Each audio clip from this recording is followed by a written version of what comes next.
We are live for the short conference pregame show between the Howell Rebels and the Pregame Bengals. Later on tonight, it's doubleheader Tuesday as the Bengals and the Rebels girls play first.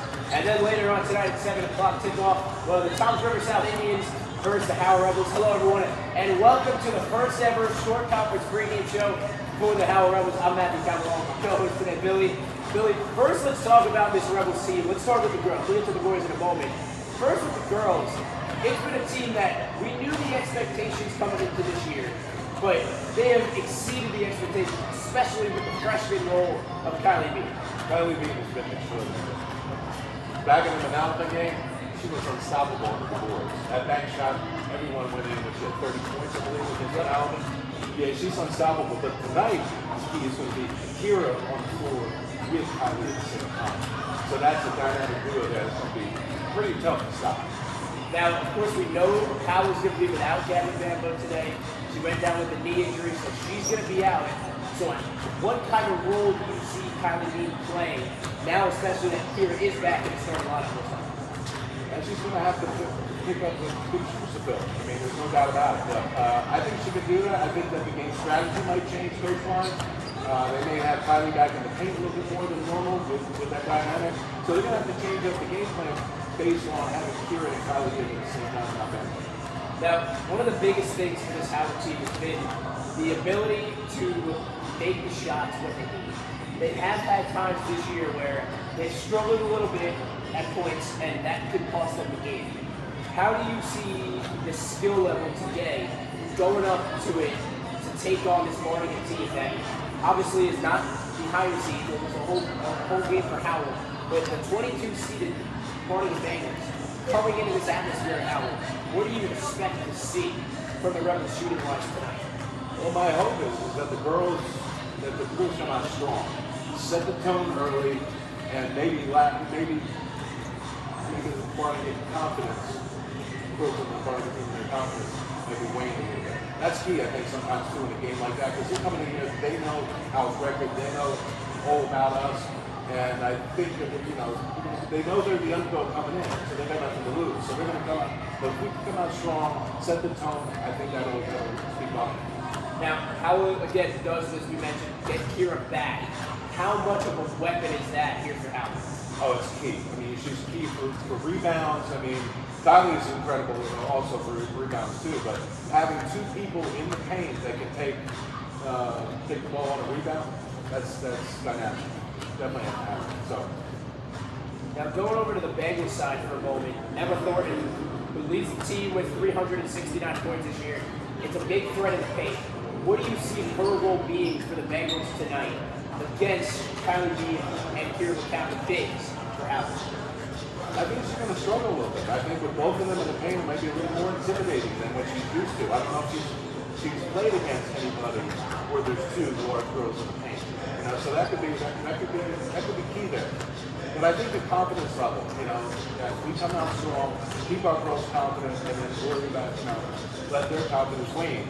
I think that's key in sports. Because we know that sports is not only physical, but it's a mental game. Now, what would your message be to the team coming into the season? So our girls team is like, I don't want to sound redundant, but it's like, definitely have to come out strong. Got to dominate under the boards. Any rebounds got to be put back by us.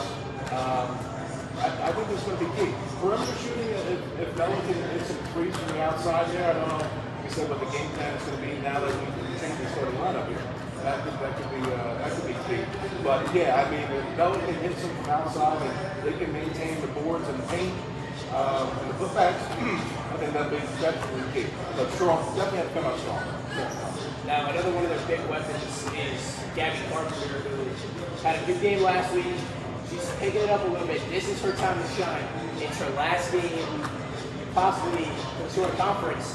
This is when the bright lights are on, especially now during this time of the year.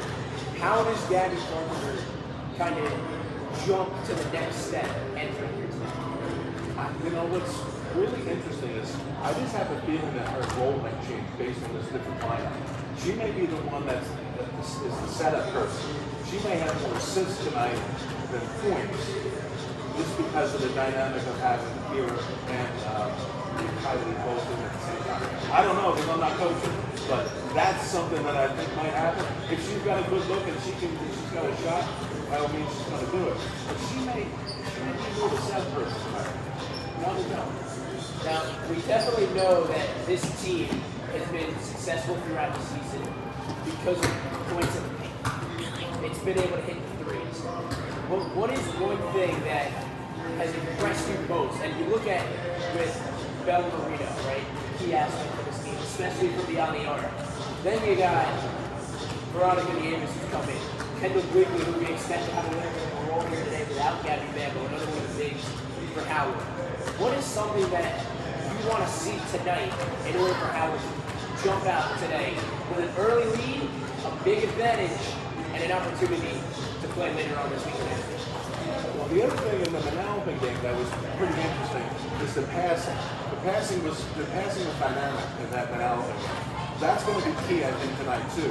Is clean passes, you know, and setting up something like I said, Kira and Kylie maybe in the paint. But the passes are going to be key. Minimize the turnovers.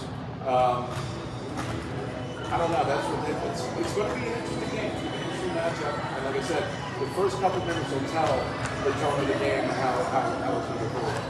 Now let's shift from the girls to the boys game. The girls game, by the way, 5 o'clock here on the Howell High School YouTube channel. I'll be on the call. And of course, then you got later on, haven't done a doubleheader basketball game for the first time. It'll be right here on the Howell High School YouTube channel. The girls at 5, the boys are going to be at 7 o'clock tonight. Of course, depending on the start time exactly with the girls. So let's shift over to the boys. A new head coach, and it seems like a new attitude. What has impressed you most with the boys team? Yeah, Coach Emery's coming in here and bring these guys upside down. I mean, they love him. He loves them, and they're playing hard. They're definitely playing hard for him. It's been an interesting run, and I hope it continues. Now, for just the third time in school history, Howell will host a short conference playoff game for the boys basketball team. Do you think that has anything to do with how this game is going to be played? And they know that they can pass these seats. We saw it a few weeks ago. We've seen it before. This place can be rocking tonight. Is that how much of an advantage does that have for Howell? I think, from talking to the guys, I think when the crowd is into it, and I'll quote them, that it juices them, gives them energy, it gives them a spark. I mean, I've been here so many times where I've seen it happen myself. So I think the crowd and you know, the guys just rallying around them to keep them in the game, you know, keep their heads in the game. That'd be important. Now they are coming off a tough loss against Rumson. They bounced back against Barnegat in that battle of Barnegat on Saturday. But this team is led by their 2 senior captains, DJ Orloff and Chris Meehan. They have been nothing but outstanding all year. They've delivered when they needed to get delivered. We've seen DJ Orloff hit the clutch shots when he needs. Chris Meehan has hit the clutch shots. All the focus is on them. Let's go and shift to the guys a little bit under them. And not skill level-wise, I mean grade-wise. You got Kaden Parker, who's been lighting up the basket. Joe Vella, who's been lighting up the basket. Zach Padilla, who's been on fire when he gets hot. So what is those 3 guys, Mark Big and Jalen Devine, what do those guys have to bring here tonight to help Howell to victory over this Indians team in a game where it's winner go home? I tell you what, the last couple of games, especially Marlboro game, we came out on fire in the perimeter, on fire. As you said, Kate Parker was hitting. I mean, we were hitting everything that was coming from 3-point range. That has to happen. It definitely has to happen. Like you said, DJ, Chris, DJ needs a strong game in the field today. His last game against Clemson and stuff, it was a tough game for him. But I guarantee you, he needs to have a big game. I talked to him today personally. He's fired up for this game. So he needs to have a big game. Kate and Joe, yeah, it goes without saying, they're just on fire for 3-point range. So, and what's funny is I had the same thing I was saying about the girls setting the tone. It's got to be with the guys. The guys have done this last couple of games, but at the same time, they kind of cooled off a little bit. So I don't expect them coming out and setting the tone and being on fire, but we got to maintain that. And he would be maintaining that. But we'll see what happens. Now, a few more things to cover. Let's first go off, and you mentioned it a couple times. Howell is led by their two captains. We know that. The rising star that Caden Parker has become. I think he's one of the key factors of this team this year, and that's because 134 points is getting playing time. You're now in the starting lineup. Coach Emery said to me earlier in the month that he's cemented himself in the starting role this year. How much of a weapon is that for Howell, especially in these short conference games? He's the secret weapon. He's definitely the secret weapon. I tell you, if you're looking at the roster and you see a sophomore, you're thinking to myself, you think he's up. He's got to be okay, but they haven't seen big play. So yeah, he's got a sweet shot. He's got a lot of confidence. He's got a lot of grit too. That he's something to be seen. But like I said, I'd like to see that, we got to maintain the consistency and keeping that, looking for the guy that's got the open shot. And we know how many guys can hit the three between Joe, between Chris, between Caden. I mean, they're all capable three-point shooters. It's the guy that's got the open shot, moving that ball around, minimizing the turnovers. And but yeah, Caden's going to definitely take a role. If he's at the top of the key in the three-point game, he's deadly. Deadly. And it's going to be a lot of that precision passing. Caden Parker, 21 three-pointers on the season. So I'll tell you, it's going to be a fun game to watch. There's no doubt. Both games here on the Howell High School YouTube channel. Girls against the Barnegat Bengals at 5 o'clock. And the boys will play later on tonight at about 7 o'clock. Right here on the Howell High School YouTube channel. For Billy, I'm Matthew Howell. I'll see you at tip-off as we are getting closer to the short conference playoffs from Howell High School.